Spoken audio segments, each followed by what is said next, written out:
Madame Le Pen, thank you so much for joining us on Bloomberg TV. Let me ask you what you see as the way forward. Well, the Prime Minister and his government have just fallen because of a budget that we felt was extremely bad for the country.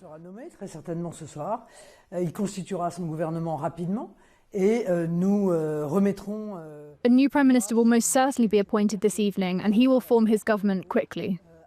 And we'll go back to the drawing board. That is to say, we'll work again on a budget that is likely to be able to renew France with growth, with the creation of wealth, without hitting the French people with a very French problem, which is taxes. D'un mal très français qui est l'impôt.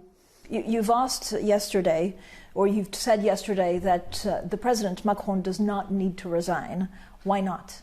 En tout cas, ce que j'ai dit, c'est que la démission du président. Well, in any case, what I said, that the president's resignation is a personal decision on his behalf and can only take place, in my view, when a political crisis takes place or an institutional crisis can find no other solution than the resignation of the President of the Republic.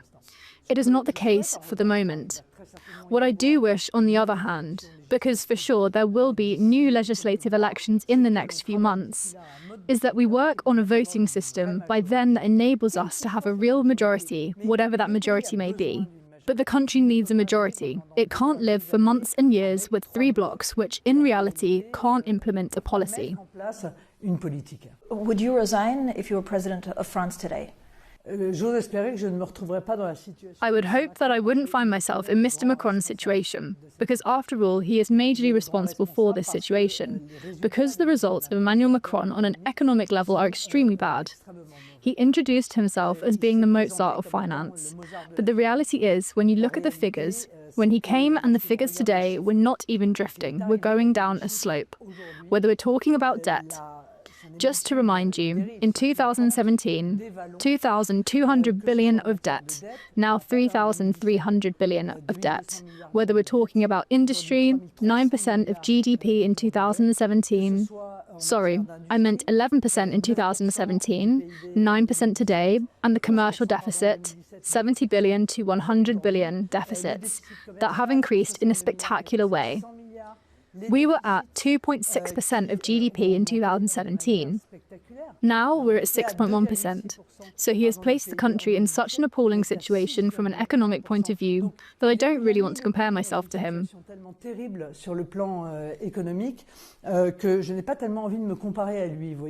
But this latest budget, and Monsieur Barnier was actually considered a very respectable, liked by the markets in terms of the budget, and he gave your party quite a lot of concessions. Well, first of all, that's wrong, and that's not what we're talking about. What we're talking about is that we can't consider, and I can't imagine the markets consider, that a good budget is a budget, when in fact we have record taxation within Europe that increases taxes by another 40 billion, and that 4 billion of extra taxes on companies is good news at a time when we had 65,000 companies going out of business. That is to say, a record last year, at a moment when unemployment is increasing again, and once again there are 260 redundancy plans throughout the country. And the budget was bad, and not only did it give rise to enormous extra taxes, but there were no savings as far as the state was concerned. Des impôts considérables supplémentaires, mais en plus, il ne faisait aucune économie sur le train de vie de l'État. Or, on voit bien que l'éléphant dans la pièce... The elephant in the room, if you will, is the state's toxic spending, which carries on going up and up and up. Linked first of all to a multitude of waste, thousands of agencies, various institutes, which of course cost a fortune. And then, of course, linked to immigration. Let's be clear about things. When there are 500,000 people that are coming into our country per year, and only 10% have got a work contract, how do we expect our social security system to take on this considerable weight of people who, for 90% of them, will not participate to the creation of wealth? Pour 90% d'entre eux ne participent pas à la création de richesse. But when you do the numbers, what can you promise the markets in terms of deficit? So this latest budget proposal meant the deficit would be 5% of GDP next year, and then 3% in 2029. Do you promise similar numbers? Mais je pense que les marchés Well, I believe the markets would be right not to be contended simply with promises, especially when the promises can't be kept. Because after all, the major difficulty in this area is that we've got to be able to make structural savings with regard to the functioning of the state, but at the same time recreate the conditions for wealth. That is to say, reindustrialization, to act on aspects that are essential, like, for example, the cost of energy, because after all, it's the cost of energy which is really the key to all of this. And we mustn't strangle the economy.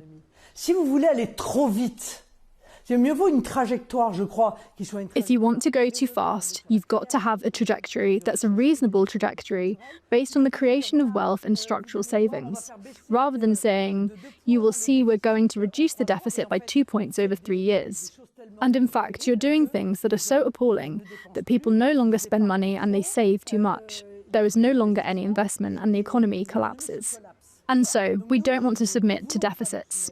It's been 50 years that we've been passing budgets with chronic deficits. We no longer want to be in that modus operandi. We want to reabsorb the deficits, but we want to do it intelligently, without depriving us of the chance to reindustrialize, to be able to help companies, to count on them, to create wealth, and therefore to also create employment and to make young people work. Because after all, that's also the central problem. Because if young people don't work, then social protection systems will be unbalanced.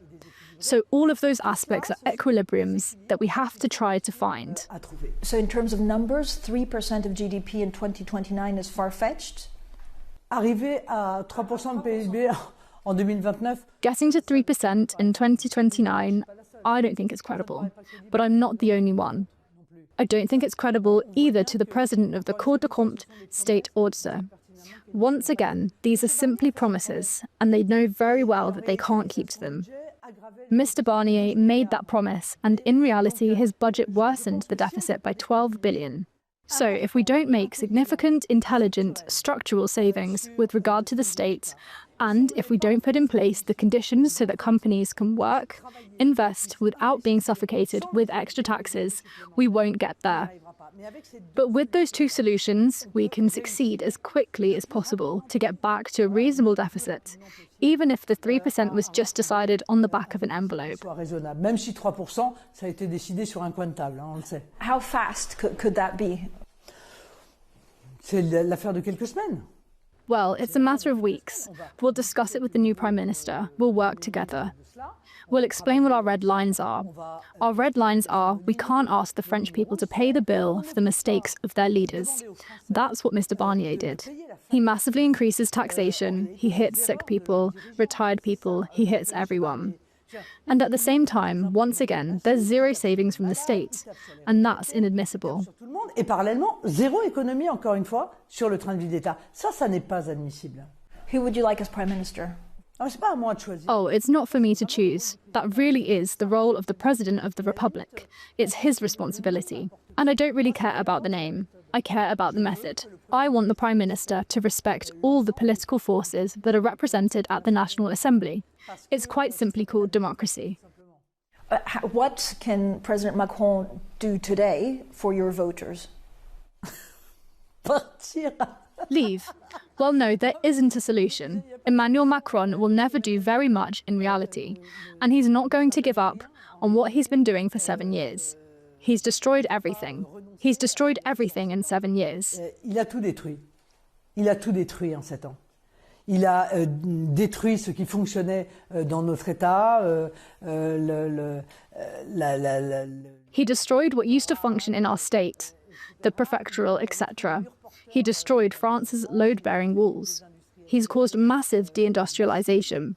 He's crushed the French people with taxation. He's done everything he wasn't supposed to do. So I'm not going to, for example, have any hope that tomorrow he'll be able to do absolutely the opposite of what he's done over 7 years. Now, once again, we will have to make do as long as he's there by hoping that the Prime Minister will be more reasonable than he is. Encore une fois, on fera avec le temps qu'il sera là, et en espérant qu'un Premier ministre soit plus raisonnable que lui. And not even a referendum on immigration would make a difference? Il pourrait le faire, il pourrait faire un référendum sur l'immigration.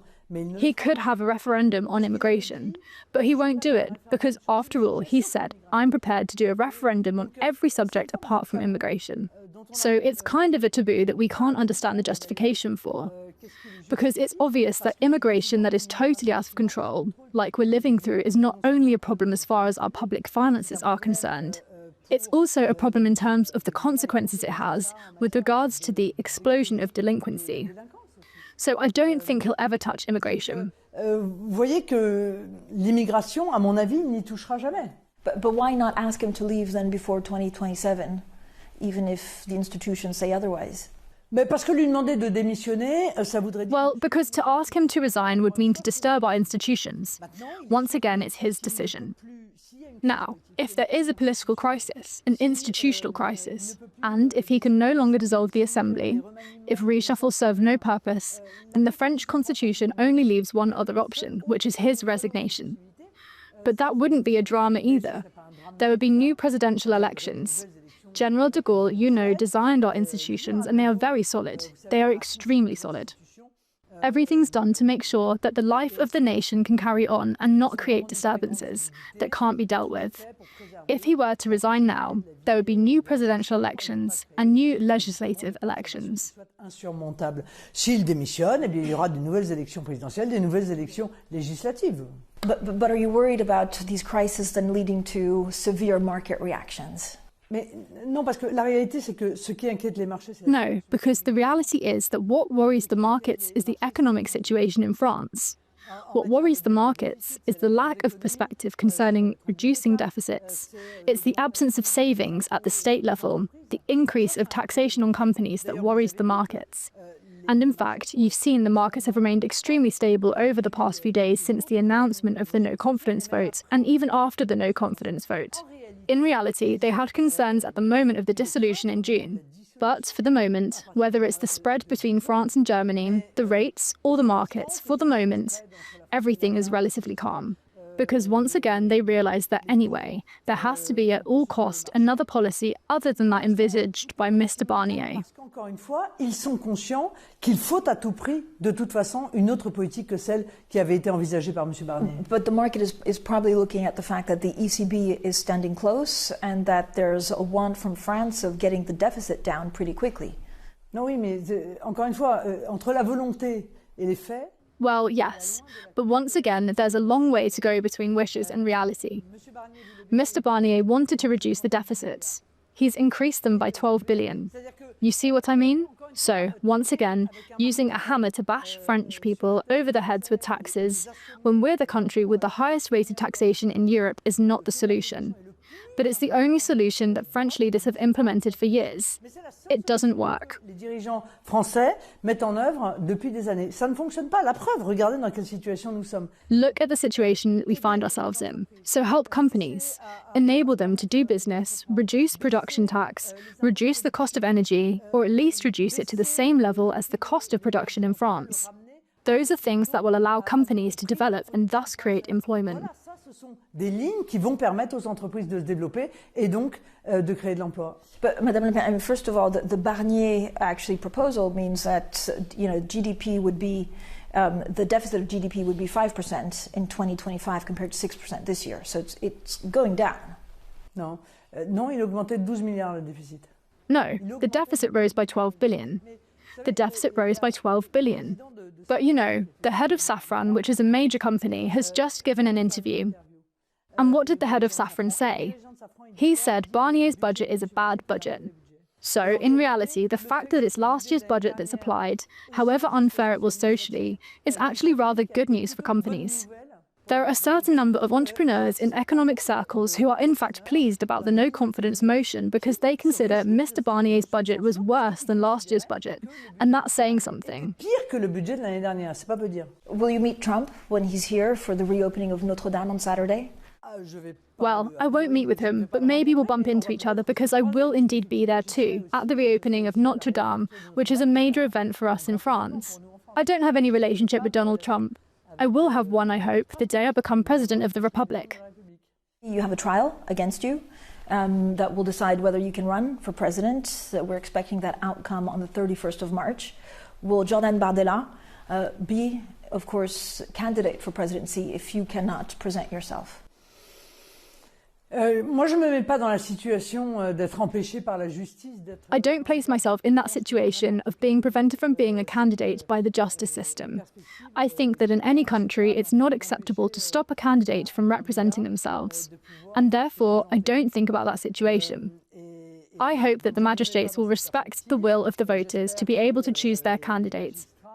I have an African friend who sent me a text after the raids carried out against me and said, look, Marine, there are some countries where people don't have the right to vote, and there are countries where candidates aren't allowed to stand for election.